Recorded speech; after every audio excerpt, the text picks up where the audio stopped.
My name is Estrella, and I am a filmmaker and behavior technician based out of Nashville, Tennessee.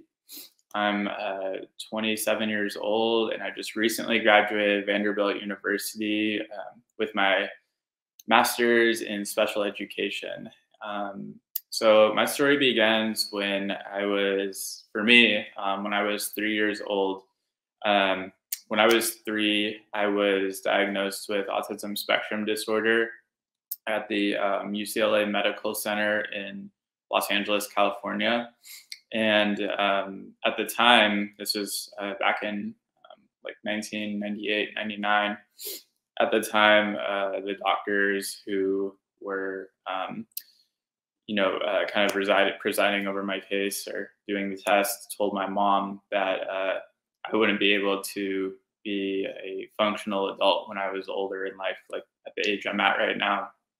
They told her that, there would always be noticeable limitations and that I probably would have a hard time even getting by in high school. And, I give credit to both my parents for it's due, but my mom really is the one who advocated, even in that moment when I was diagnosed to the doctor. She said to his face, "No, that's not going to be his story. That's not going to be, his fate, the path he takes." And so from the ages 3 to 7, I was enrolled in ABA services, meaning that I got behavioral treatment from trained therapists in my home and at a clinic, and they would work on things like helping my social skills, fine motor skills, like by doing arts and crafts, by doing fun things and integrating kind of behavior, goals and strategies within those activities. And it helped. I still have a stem. I still rub my hands, and I still, will hyperfixate on things like trains. I love trains, but I'm proud of it now. But throughout those early years, they were those therapists. My mom, my family, the support of my family were pretty pivotal in making sure that those formative years, they kind of have taken effect or have had a big role in my life nowadays. I think without that support, by the time I was 7, I think I was far ahead of what those doctors at the time said. Like the pace that I would be on, I was way ahead of pace. And transition. I was luckily able to transition out of services when I entered like 2nd grade, and I'm super grateful for those therapists. Super grateful for my mom, my parents, in helping me, overcome those obstacles and create like a safe space where I could work on, myself and overcome adversity essentially. So through that time too, I was, and throughout grade school for the most part, I was kind of a weirdo, because and nobody knew that I was on the spectrum. I kept it private, and my family kept it private, so only my close relatives really knew. And I was lucky enough, I suppose, that not many people would have thought, because I'm pretty high functioning. But I still, I experienced a lot of bullying at school. I was picked on for not being the most coordinated due to my autism, and I also would just make weird jokes that I thought were funny, and not many other people did. I still do that, but people are more open to the idea now, I suppose. But so anyway, so to speak, movies kind of acted as an outlet for when times where I would feel stressed, like in a social environment, or maybe because my ABA therapy would be a lot. And my mom just introduced me to the world of like the theater, also watching movies at home, but that's not the same as like going to a movie theater. And I just became enamored. I loved going to the movies. I, loved just becoming like enraptured in the world of all these movies. Some of my favorites that I watched, maybe I was a little too young, but they still, my favorites are like The Godfather and Inglourious Basterds, and among others. It just became, things I still reference to this day. And had obviously when I first saw them had a huge monumental impact. And so I remember, those experiences when I was young of going to the theater. And as I got older, I would go out with my friends during my teenage years to go see movies or to watch something at something at somebody's house. And fast forward to my undergrad years at attended UC Santa Barbara. Fortunate enough to get in there.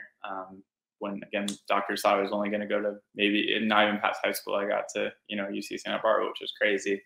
Fast forward to while I was undergrad there, I initially started as a communications major, but I didn't really like data collection or stats. Not to knock anybody who does that, like they're a pro and it's a very talented skill. It just wasn't for me.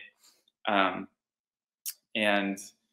I decided like, oh, since they have a film and media studies program and I still love film, it seems like the natural course. And I started, so I started taking film courses and I started doing theory. The thing is that UC Santa Barbara is very heavily theory heavy focus. And I was just kind of doing this, and not to say film theory is fascinating and I still, making films today, we'll get there, but I still use it a lot. But I was like, is this all it is? Like, I just, it's not really clicking. And like, it's kind of like, kind of becoming disenchanted with what I thought this major was going to be. And then I luckily found film production through a friend of mine introduced me to some film production classes that were offered that you had to kind of seek out, which I wasn't doing before. So then I sought them out, became a part of these film production courses, and that's where it like clicked essentially. I started out making narratives, and that was fun, but I realized that wasn't in the movies I'm proud of, but I realized like, oh, maybe I'm not the best at that. So I then tried my hand at documentary filmmaking, and that just really spoke to me. I think one of my first films was about inmate firefighters, and I think that kind of set the course. From then on, I've just been focusing on making documentaries about, disenfranchised or maybe marginalized communities, kind of like the autism community. I feel like it just strikes a chord with me, and hearing stories of perseverance that I can kind of resonate with, or some of the most impactful stories and people that I, genuinely care for and enjoy interviewing. And so that's where my film career started back in 2018.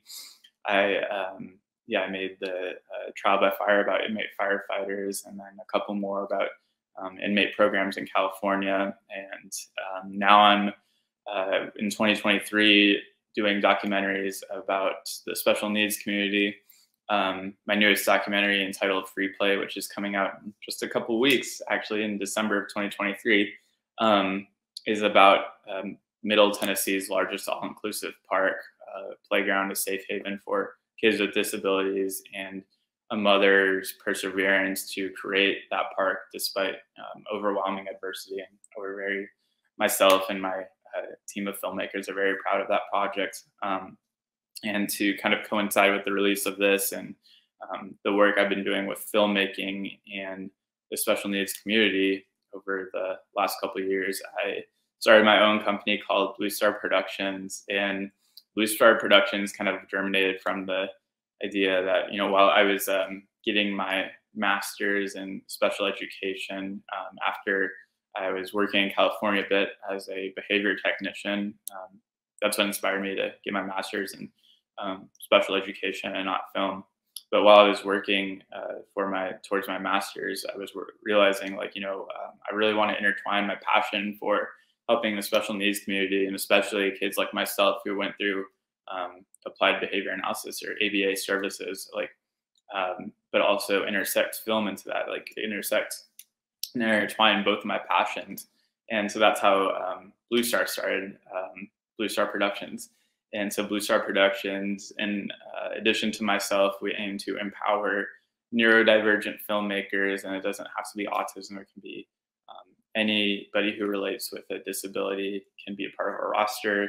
And it doesn't have to be a film about special needs per se. It can be about anything. It's just that our filmmakers identify as being a little different, as anyone is, but it's very near and dear to my heart, has been over the past year. And we have an ever growing list of, or roster rather, of filmmakers who are joining our network. And we have a long way to go. We're, the process has just started, and really excited to see where business goes. And, eventually it's just producing my own films and, kind of doing social media shout outs for the filmmakers on our roster. But eventually Blue Star Productions would like to be to the point where, we're a similar like space like A24, where you can go on our website and find a roster of filmmakers who we don't only support through social media or on our website, but also finance, distribute their productions as well. And, it comes back to it, to empower the neurodivergent community. There's, I think there's so many in the film industry. There's so many creative and amazing and talented people who just don't get the chance to have those roles as a director, producer, or writer because of roadblocks that are in the way, or cultural norms that say, oh no, you can't, you don't have the capabilities to take on this role. And, we're trying to defy that stigma, and we will defy that stigma. Yeah. Excuse me. It's just, a matter of, it's just as I said earlier, it's a process, and time as well. Breaking down those barriers doesn't happen overnight, but I know that, by putting my all into this company, that it will be able to prosper in the long run, and hopefully we'll have an impact that, can last generations and change the way of how neurodivergent filmmakers and creatives are treated in that space.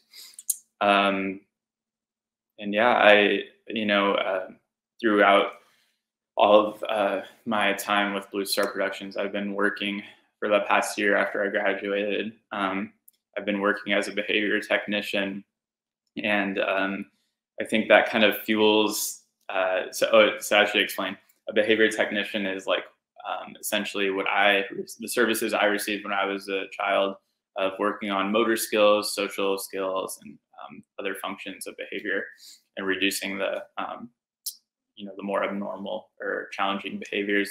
That's what I do now. I'm kind of giving back to like what I had when I was a kid. And it feels really awesome. And I think it intertwines with my film work, because I work from 9 to 5, working with some amazing kiddos, and I get to see how creative they are. And, they're not filmmakers, or some of them are into film, others are into trains and, puzzles and whatnot, but just seeing how creative, young, I work with ages 3 to 12, and just seeing across that whole spectrum how creative these individuals are. And even though maybe sometimes they don't have a voice that they can verbally speak, they have a voice through their actions. And, being able to build a rapport with these individuals and know like what makes their creative juices flow, it just inspires me to, bring more to the table every day and say, hey, what's a new way I can mix it up, or, build off like one of your strengths and make this task, fun, and I think, I come home and it's just all that creative work that goes into the day. I mean, obviously it can be a lot of work, and I sometimes just want to go to sleep, but there's other times where I'm just like, oh no, let's, now I just want to go back to my films or Blue Star Productions, like the company stuff, and just like go to work, because I just see like how creative the kids are that I work with. And I just want to carry that energy over to my whole life and to my business as well. So yeah, it's just been a blessing for sure. I know the term gets thrown around a lot, but I think, wherever my life may end up going, I think where I've gotten to thus far has been a blessing. And I'm super thankful for all my close friends and family who have been involved with me.